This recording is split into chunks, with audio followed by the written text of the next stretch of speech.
Coming up on Network Africa. Namibian members of parliament slam government over genocide deal from Germany.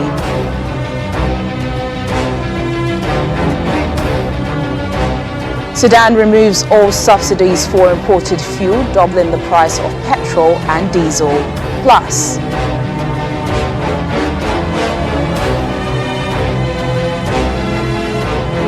Ugandan president unveils an 81-member cabinet with 31 ministers and 50 deputies.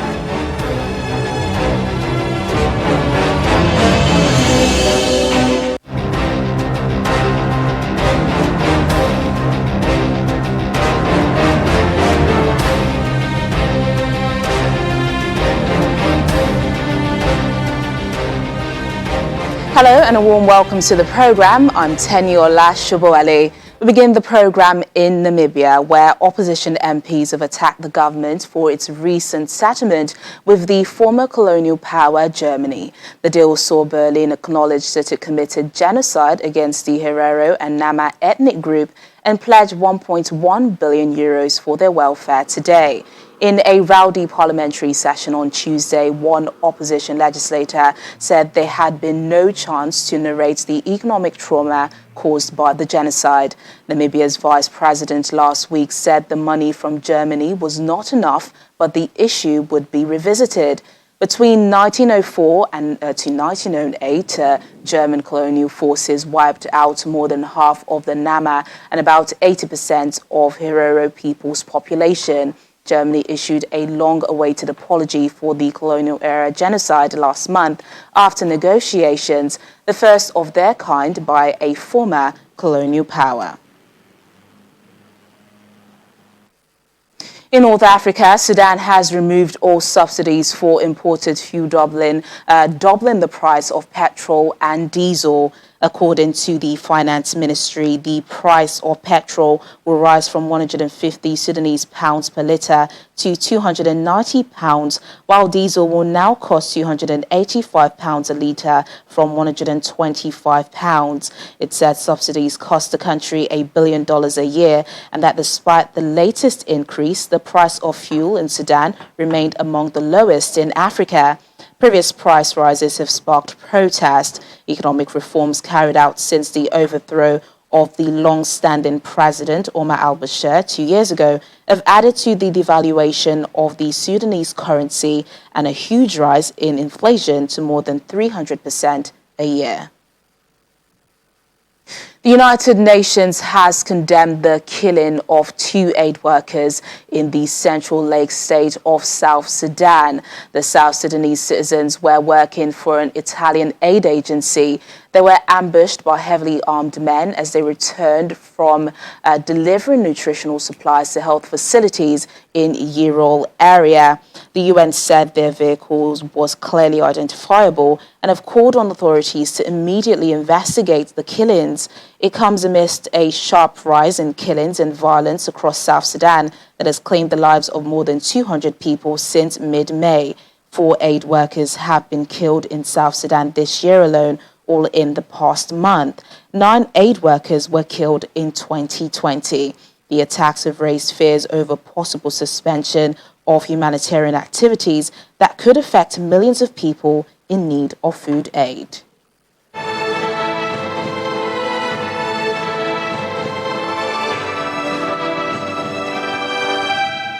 South Africa's health minister has been placed on special leave amid allegations of corruption linked to COVID-19 related contracts. Mr. Zweli Mkhize's department is accused of irregularly awarding the contracts to a communications company controlled by his former associates. It's the latest in a series of corruption allegations linked to coronavirus-related tenders that have caused public outrage. President Cyril Ramaphosa's office said the special leave would allow the minister to attend to allegations and investigations concerning the contracts. Our South Africa Bureau Chief, Betty Dibia, joins us now for more on this. Hello, Betty. Hello, Tenny. How are South Africans reacting to this latest corruption allegation that is now pointing to the health minister, Zweli Mkhize? Well, it's been brewing for a couple of days, if not weeks now. There's a measure of disappointment. He's well loved, and a lot of people have given him a lot of brownie points because of the way he's handled the management, government's management of the COVID-19 management as well by government. So a lot of people are disappointed, but of course the opposition parties are hopping on this and saying, hey, you know where to vote next, especially when we have the local government elections this year, later in the year, in October. So many people are disappointed in the governing party, the African National Congress. Many people are disappointed now that we're having more details, of this issue. 150 million rand in contracts awarded to the company Digital Vibes, that is that the owners are associated with him. We're hearing that about 90 million of that was pocketed by these associates, and that probably the family members may have benefited in one way or another. So there's a measure of disappointment. There's a measure of worry as well, because they've seen how he's been all over the place. When that announcement was made yesterday, he was addressing a press conference in the Northern Cape with the Premier, Zamani Soul, where he went to assess the preparedness for the third wave and all the facilities in the area. It was expected that, or the president has been put under pressure to do something, about this. No sacred cows when we're talking about corruption in the country. But many people are disappointed. It's been scandal after scandal for the ANC, and you have to wonder if they can actually survive this.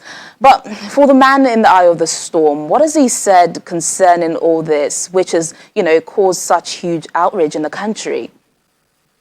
The first reaction was that he didn't benefit in any way, but we're hearing his son got what we call a bakkie here, like a pickup truck, as part of the benefits from this.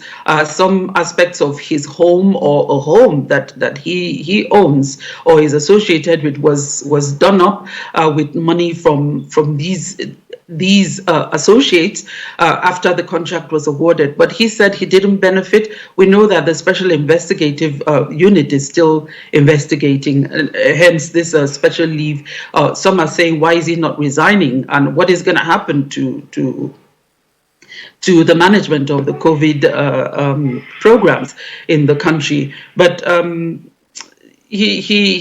we're waiting to really see. People want to know the truth. What is going to happen, or what has happened. Did he benefit? And if he did, it's quite disappointing. Yeah, there's a lot of questions floating around Betty. What will become of his position and the work he does? Do we know how long he'll be away for? And what impact would this have on the fight against the COVID-19 pandemic? Well, remember, he's not working alone. He works with a full-blown department, the Department of Health, with professionals. And they've come with the management of the COVID over a year now. So the president himself, who is attending the G7 meeting, has tried to assure people that nothing bad will become of the programs in place.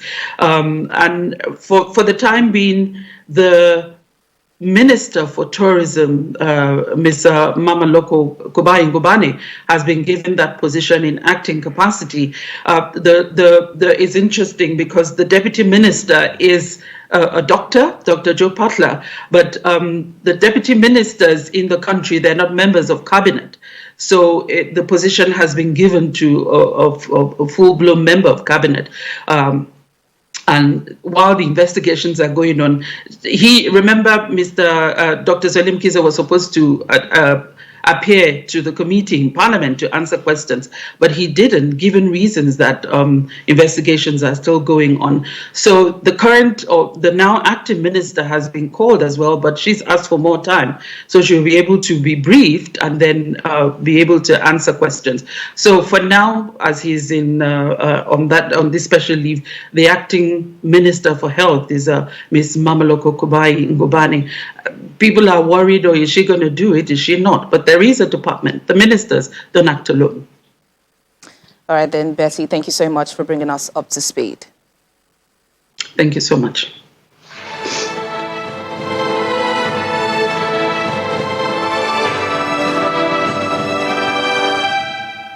To other stories now, Ugandan President Yoweri Museveni has appointed a new cabinet with 31 ministers and 50 deputies.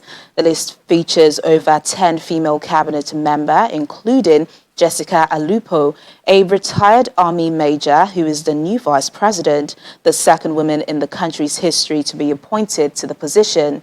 Others include Robina Nabanja, a senior ruling party official.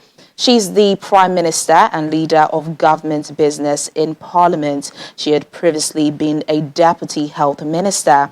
The cabinet has more entrants from the armed forces.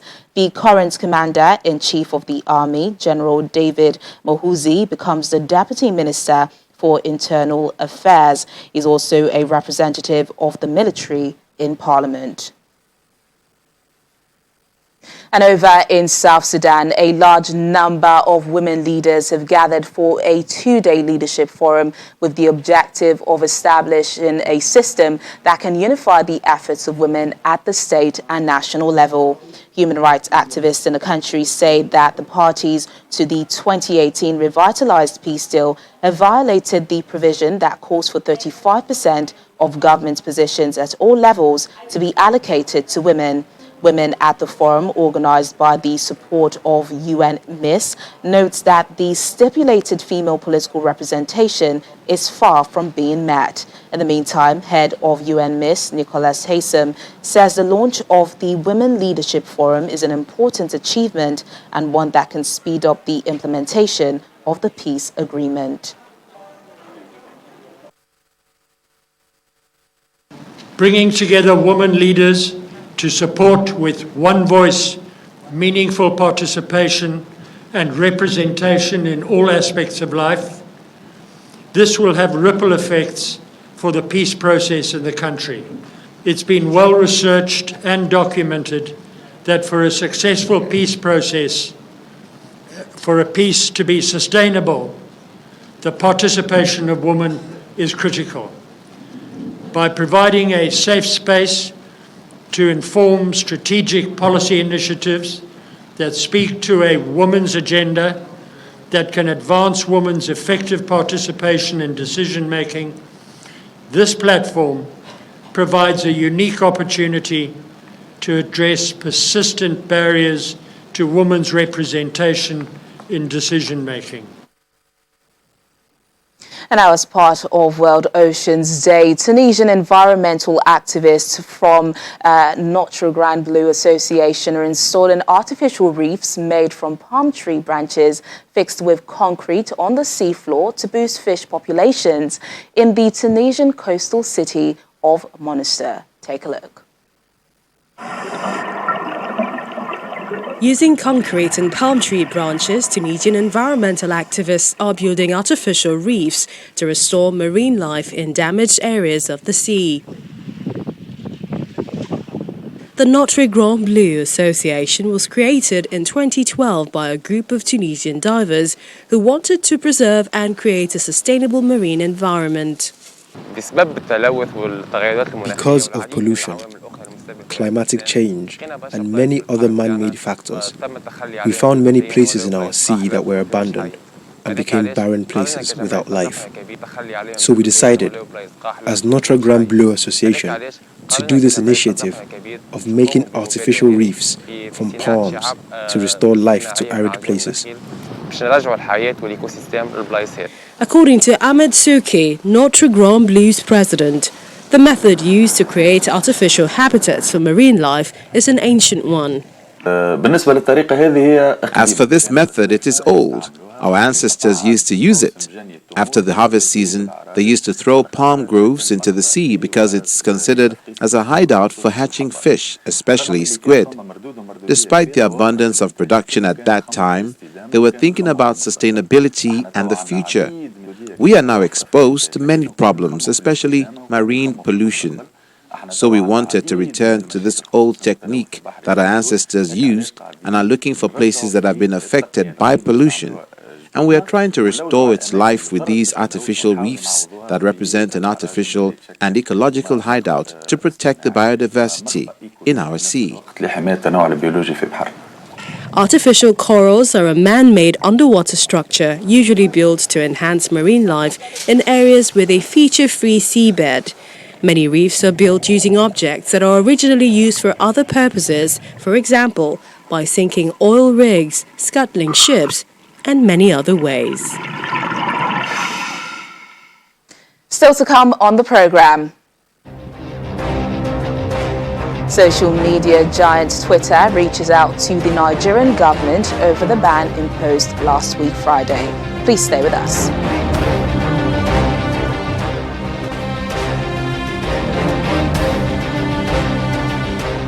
Thanks for staying with us. It's a joyous moment for thousands of Nigerian students who are celebrating across the country, having received their U.S. student visas to further their education. At the U.S. consulate in Lagos, the country consular coordinator hosted successful student visa applicants who have taken the decision to pursue higher education in the United States at both undergraduate and graduate levels. This is also to celebrate higher education ties between the United States and Nigeria. Our correspondent, Layo Adegoke, tells us more. Education is an integral part of human life and a fundamental human right as enshrined in the Convention on the Rights of the Child. At this gathering, the United States Consulate hands out student visas to 15 young Nigerians to pursue their undergraduate and postgraduate education in various universities and colleges across America. These 15 recipients are part of thousands of students across Nigeria who have taken a life-changing step to further their education in the U.S., having gotten admission to pursue various programs. These amazing students sitting here in front of me represent thousands of students that are already in the United States studying, and many more of Nigerian students who will be receiving their student visas this summer to go start later this summer. With over 5,000 universities and colleges in the United States, there's really a good fit for every student who's interested in studying in the U.S., no matter what their course of study or interests or background are. Nigerian students come from a wide variety of backgrounds, a variety of places in Nigeria, and will be studying all across the United States in an impressive array of subject matter. Tamilore Babatunde wants to study electronics engineering, while Damilola Akoni hopes to study music and tech in a dual degree program. I'm going to the University of Houston, Texas. I'm studying electrical and electronic engineering, undergraduate studies. What does my community need? We need technology, we need a means to communicate more, and we need a good source of energy, light energy, and stuff like that. So I know that electrical engineering provides all of that. So I decided to go for that. I'm studying voice and opera and computer science at Northwestern University for a dual degree program. My greatest desire when I come back from America is to impact the Music Society of Nigeria, Muson Center. For prospective and aspiring students willing to get an opportunity like this, the Education USA Advising Center speaks on the 5 steps to follow. Education USA follows a 5-step process. Step number 1, we show students how to research their options of over 4,000 accredited higher education institutions. Step number 2, we show them how they can finance their studies. The 3rd step is to show them how to complete the application. Step number 4 is to show them how to apply for their student visa so that they're successful. And the final step is to prepare them for departure. With over 5,000 universities and colleges in the U.S. educational system, Nigeria sends more students to American higher institutions than any other country in Africa, and is set to be the 11th largest source worldwide of international students to the United States. Layo Adegoke, Channels Television News. And still in Nigeria, the federal government says that social media giant Twitter has reached out to it for dialogue. The Minister of Information and Culture, Lai Mohammed, announced this after the Federal Executive Council meeting in Abuja. He says the ban has so far been effective following reports of Twitter's huge financial losses. The information minister maintains that Twitter has been a platform of choice for separatists to thrive and would be disallowed from operating until it's duly registered, licensed and operates within regulations. When asked about the law under which Nigerians who violate the Twitter ban would be persecuted, he refrained from answering and said the Attorney General of the Federation would provide the answers. The UN General Assembly has adopted a new political declaration to guide the future direction of the response to AIDS. At the high-level meeting taking place between the 8th and 10th of June, the declaration was adopted by 165 votes in favor and 4 against after the Russian Federation's and 3 other countries' objections to the text of the declaration prevented a more customary adoption by consensus. In her opening remarks, Winnie Yanima, the executive director of the Joint United Nations Programme on HIV/AIDS, UNAIDS, called for unity and fight against inequality in order to reach the goal of ending AIDS pandemic by 2030. The Security Council adopted by acclamation the following resolution. The Security Council, having considered the question of the recommendation for the appointment of the Secretary General of the United Nations, HIV rates are not following the trajectory that we together promised. Indeed, amidst the fallout from the COVID crisis, we could even see a resurgent pandemic. But a never-ending HIV pandemic is not our fate.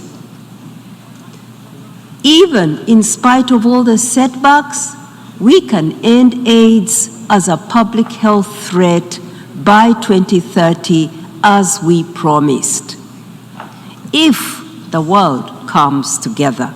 The evidence and analysis is clear. Inequalities in power, in status, in rights and voice are driving the HIV pandemic. Inequalities kill.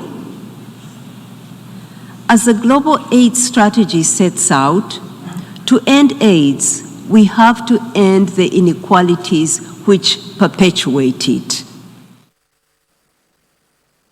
And finally on the program, Libyans trying to escape the stress of everyday life are enjoying June bashing in the desert. We'll tell you what that is in a moment.